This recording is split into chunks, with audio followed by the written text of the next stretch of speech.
Вячеслав Карпов, чемпион первенства Советского Союза среди юношей, 1965 год. Семен Морфунов, юношеское первенство СССР, 1968 год. Николай Невстроев, чемпион Советского Союза среди взрослых, 1971 год. Владимир Яковлев, чемпион Советского Союза среди юношей, 1980 год.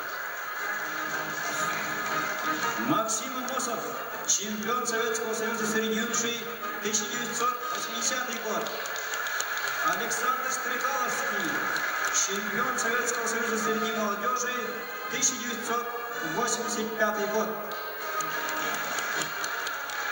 Победители чемпионатов и первенств Советского Союза, чествуемых. Александр Стрекаловский поднялся на сцену, чемпион Советского Союза среди молодежи 1985 года. Слово от имени победителей всесоюзных первенств имеет Вячеслав Карпов.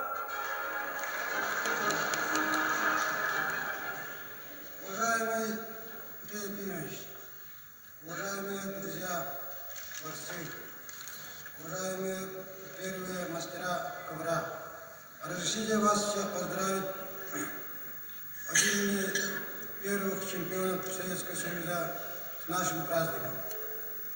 Раньше меня первым чемпионом Советского Союза среди молодежи стал Алексей Николаевич Ермолаев, а после него чуть позже я стал чемпионом Советского Союза. И после этого у нас выросли много чемпионов Советского Союза, многие из которых в данное время не присутствуют.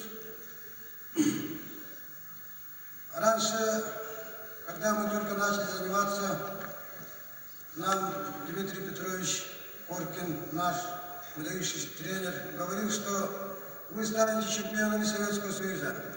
Тогда мне было всего 10 лет. Я никак не мог поверить, что я стану чемпионом Советского Союза, потому что Советский Союз был таким огромным.